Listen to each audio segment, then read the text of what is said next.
वर्ग 8वीच्या सर्व विद्यार्थ्यांचं मनापासून स्वागत आहे. आजच्या क्लासमध्ये आपण नकाशा प्रमाण या चॅप्टरला अभ्यासणार आहोत. या ठिकाणी जेव्हा तुम्ही हे चित्र पाहता तुम्हाला एक गोष्ट दिसत असेल की हा चित्रकार जो आहे इकडलं हे जे चित्र आहे ते ऍज इट इज त्याच्या कॅनव्हास वरती काढतोय. आता हे चित्र ते ऍक्च्युली झाड एवढं मोठं आहे तर ते एवढं मोठं झाड तो त्याच्यावर काढू शकतोय का? नाही. त्या झाडाची तुम्ही साईज बघा आणि या ठिकाणी त्याने काढलेली साईज बघा. म्हणजे नकाशाच्या बाबतीतही असंच होतं. एवढा मोठा भारत एका कागदावरती बसवणं सोपं आहे का? नाही. त्यासाठी आपण कशाचा वापर करतो? नकाशांचा वापर करतो. चला तर मग आज आपण नकाशा प्रमाण काय आहे हे समजून घेऊया.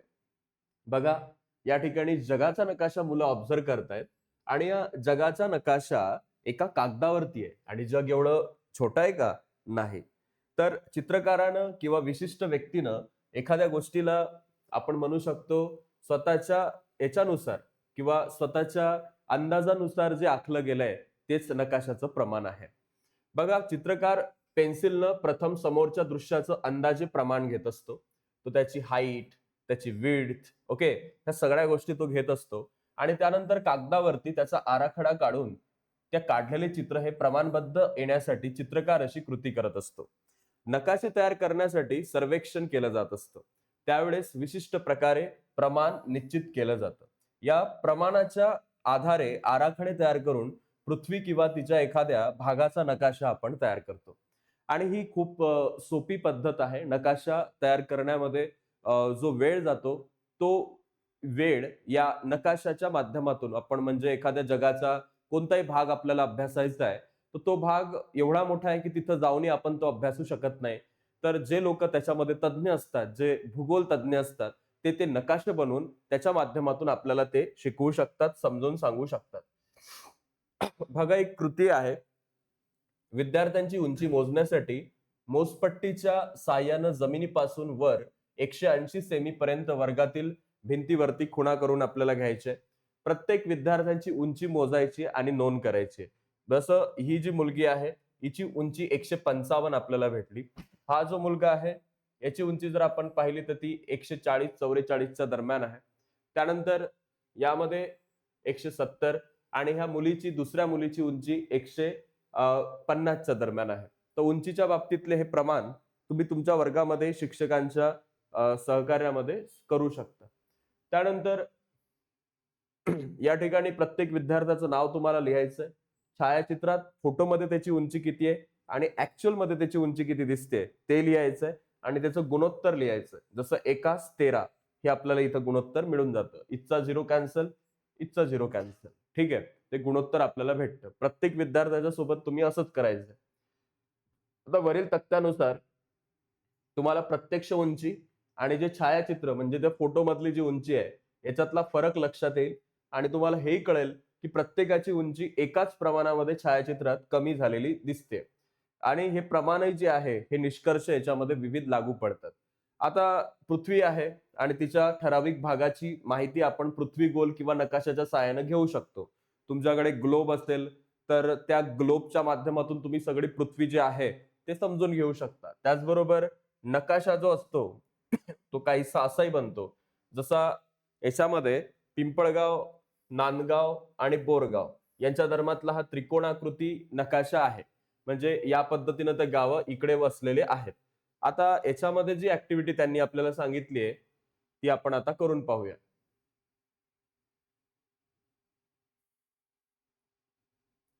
जमीन आणि प्रत्यक्ष अंतर हे कागदावर येण्यासाठी लहान प्रमाणामध्ये रूपांतरित ती करावी लागत असतात. त्यासाठी आपल्याला जॉग्राफीचा जो गणिताचा एक पार्ट आहे जॉमेट्री, त्यानंतर गणिती पद्धतीचा वापर त्याच्यामध्ये करणं आवश्यक आहे की कोणतं ठिकाण किती अंतरावर एखाद्या ठिकाणापासून आहे हे आपल्याला त्यातून समजतं. साहिल आणि मिनल या दोघांच्या गावामधला प्रत्यक्ष अंतर आहे 50 किलोमीटर. ओके, एका ठिकाणी साहिल राहतो आणि एका ठिकाणी समजा मिनल राहते. तर यांचं जे गाव आहे यांच्या अंतर जे आहे ते किती आहे? 50 किलोमीटर एवढं आहे. मिनल आणि प्रज्ञा यांच्या गावातलं अंतर हे 20 किलोमीटर आहे. साहिल आणि प्रज्ञा यांच्या गावातलं अंतर हे 60 किलोमीटर आहे आणि नकाशात ही गावं दाखवलेली आहेत. नकाशा प्रमाण 1 सेमी बरोबर 10 किलोमीटर असं प्रमाण याच्यात घ्यावं लागतं. नकाशातलं अंतर मोजायचं आहे. कोणतं गाव कोणाचं आहे ते आपल्याला शोधायचं. एक आपल्याला ऍक्टिव्हिटी या ठिकाणी दिलेली पण आहे. नकाशा प्रमाणामध्ये नकाशातील दोन बिंदूमधील अंतर, त्याच दोन बिंदूमधील जमिनीवरील प्रत्यक्ष अंतर याचा परस्पर संबंध आपल्याला ठेवायला लागतो. म्हणजे तुम्ही जेव्हा 10 किलोमीटर समजा इथं म्हटलं, ठीक आहे, हे समजा 10 किलोमीटर अंतर आहे. तर 10 किलोमीटर अंतर रिअलमध्ये ते वेगळं असणार, पण या ठिकाणी तुम्ही नकाशामध्ये ते 10 किलोमीटर अंतर सहज घेऊ शकता. यामुळे नकाशाचं वाचन करणं आणि जमिनीवरील प्रत्यक्ष अंतर समजणं हे आपल्यासाठी काय होतं, सोयीचं होतं. त्यानंतर याच्यामध्ये पहा, पूर्ण महाराष्ट्र राज्याचा हा नकाशा तुम्ही बघू शकता. 1 सेमी बरोबर 60 किलोमीटर, म्हणजे एकाच इथं 60 लाखचं प्रमाण आपल्याला दिलेलं आहे. आणि त्याच्यामध्ये एवढं मोठं राज्य आहे आपलं, या राज्याचं जर आपण क्षेत्रफळ पाळलं एवढं मोठं आहे, आणि त्या क्षेत्रफळाचं एका कागदावरती सगळं वर्णन आणणं हे काही सोपं नाहीये. आता नकाशामध्ये प्रमाण व्यक्त करण्याचे 3 प्रकार असतात. एक शब्द प्रमाण असतं, दुसरं अंक प्रमाण असतं आणि तिसरं असतं रेषा प्रमाण. शब्द, अंक आणि रेषा. आकृती 9.5 जी आहे त्याच्यामध्ये आपल्याला नकाशा दाखवलाय आणि प्रमाण लिहिणाऱ्याच्या पद्धतीमधील जो फरक आहे तोही आपण तिथं पाहू शकतो. त्यानंतर शब्द प्रमाण कशाला म्हणतात, तर ज्या प्रमाणात अंतरासाठी प्रमाणदर्शक शब्द वापरले जातात ते शब्द प्रमाण असते. उदाहरणार्थ 1 सेमी बरोबर 60 किलोमीटर असं प्रमाण असेल तर या प्रमाणातील सेंटीमीटर हे एकक, नकाशातील अंतर तर किलोमीटर हे एकक जे आहे हे जमिनीवरील अंतर आपल्याला दाखवतं. सेंटीमीटर हे जे अंतर आहे हे आपल्याला किलोमीटर या बाबतीमध्ये दिसतं, आणि किलोमीटर हे एकक आपल्याला जमिनीवरील अंतर दाखवत असतं. सेंटीमीटर हे नकाशामधलं आणि किलोमीटर हे जमिनीवरचं. हे आहे शब्द प्रमाणामध्ये. त्यानंतर अंक प्रमाण, याच्यात प्रमाण प्रत्यक्ष गुणोत्तराच्या स्वरूपात दाखवलं जातं.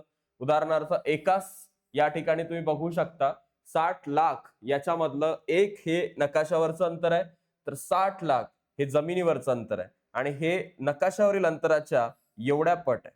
तर या प्रमाणामध्ये केवळ अंकाचाच वापर केला जातो. अपूर्णांकात व्यक्त केलेल्या या प्रमाणाला प्रातिनिधिक अपूर्णांक असंही म्हटलं जातं. हे प्रमाण खालील प्रमाणे दाखवतात. एकास 60 लाख, आणि या प्रमाणात परिणामदर्शक शब्द लिहिला जात नाही. गुणोत्तराच्या डाव्या बाजूला अंकासाठी जे एकक आपण विचारात घेतो तेच एकक उजवीकडील अंकासाठी पण आपल्याला वापरायचे असतात. आता आहे रेषा प्रमाण. प्रमाणपट्टीच्या साहाय्यानं नकाशावर रेषा प्रमाणही दाखवले जाते. नकाशावर कोणत्याही दोन ठिकाणामधलं प्रत्यक्ष अंतर प्रमाणाच्या साहाय्यानं मोजता येतं. जसं या ठिकाणावरून इथपर्यंत जर आपण हे अंतर पाहिलं तर हे काहीसं आपल्याला 50 किलोमीटर एवढं दाखवलेलं आहे. मोजपट्टी उपलब्ध नसेल तर तिथं कर्कटकाचा वापर केला जातो, आणि साधी गवताची काडी किंवा वक्ररेषेसाठी धाग्याचा वापर करूनही आपल्याला ठिकाणमधील जे नकाशावरचं अंतर आहे ते प्रत्यक्ष मोजता येतं. पुढील कृतीवरून हे तुमच्या लक्षात येईल. जसं रेषा प्रमाणाचं महत्व, अनेक वेळा मूळ नकाशा लहान किंवा मोठा करावा लागतो आणि त्यावेळी नकाशा प्रमाण बदलतं. लहान नकाशा किंवा मोठा करण्याच्या ज्या अनेक पद्धती असतात, यापैकी एक म्हणजे मूळ नकाशाचं छायाचित्र काढून नकाशे लहान किंवा मोठे केले जाऊ शकतात. जे एखादं चित्र आहे ते चित्रही आपण तिथं दाखवू शकतो. त्याच्यावरून आपण नकाशाचा जो पूर्ण आराखडा आहे तो आपण लहान एका किंवा मोठ्या एका याच्यामध्ये दाखवू शकतो आपल्या याच्यानुसार.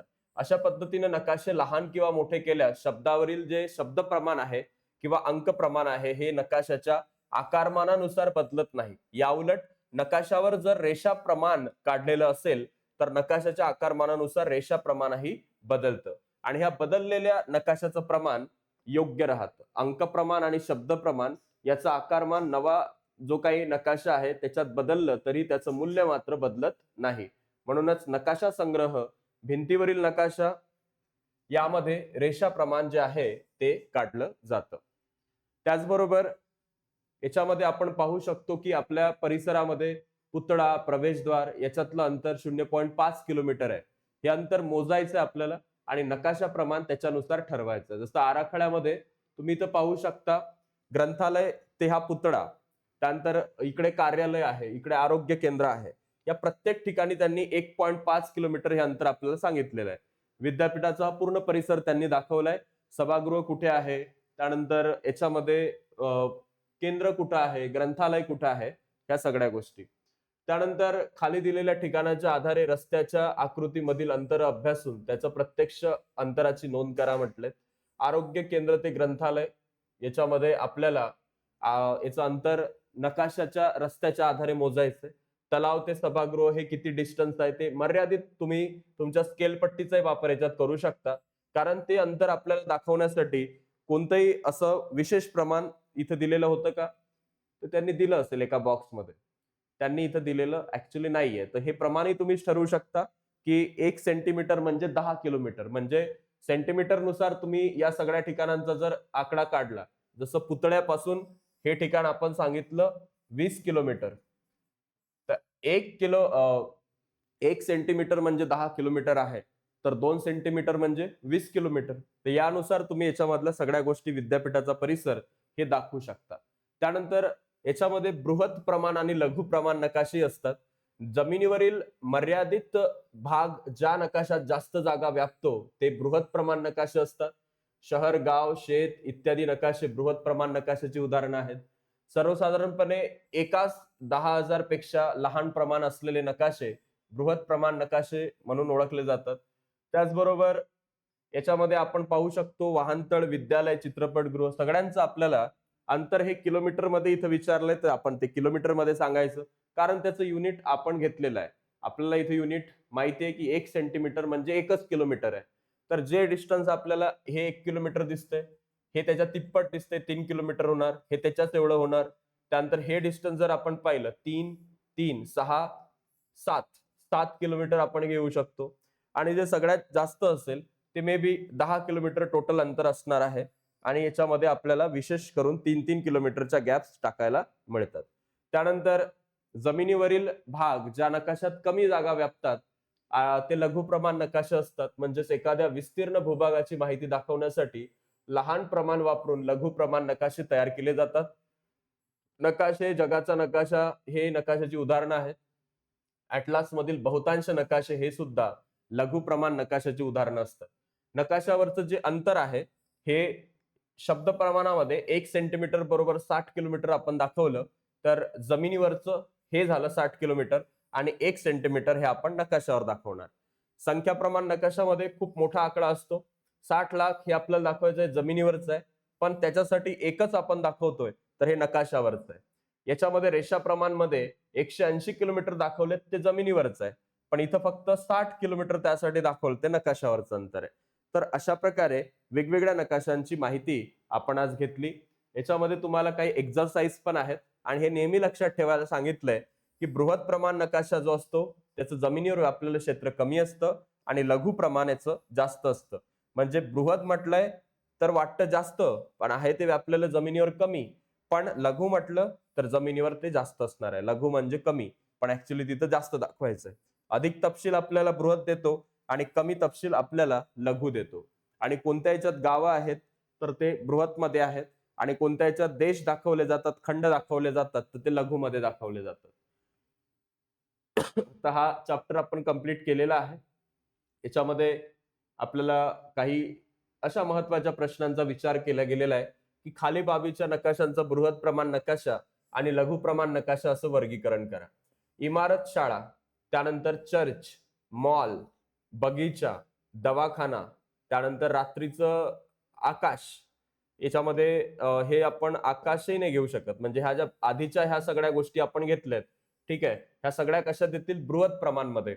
आणि भारत देश, जगाचा नकाशा, महाराष्ट्राचा नकाशा, तर ह्या सगळ्या गोष्टी कशामध्ये जातील? रात्रीचा आकाश, ह्या सगळ्या गोष्टी लघु प्रमाण नकाशामध्ये जाणार आहेत. तर या पद्धतीनं आपण हा जो महत्वाचा एक पार्ट पाहिला. त्यानंतर भारताच्या नकाशात आता तुम्हाला गुगलवरही तुम्ही जाऊ शकता. नकाशातला ऍक्च्युअल अंतर किती आहे मुंबई ते बँगलोर आणि प्रत्यक्ष अंतर किती आहे हे तुम्हाला इथं विजयपुरा, हैदराबाद, उज्जैन, शिमला, पटना या सर्वांच्या बाबतीत तुम्ही काढू शकता. So thank you so much. आता पुढील लेक्चरमध्ये आपण भेटणार आहोत क्षेत्रभेट या टॉपिकमध्ये. या ठिकाणी नकाशा प्रमाण हा चॅप्टर तुम्हाला कसा वाटला, याच्यात कोणकोणत्या गोष्टी समजल्या नाही हे कमेंट बॉक्समध्ये नक्की सांगा आणि या चॅनलला लाईक आणि सबस्क्राईब करायला विसरू नका.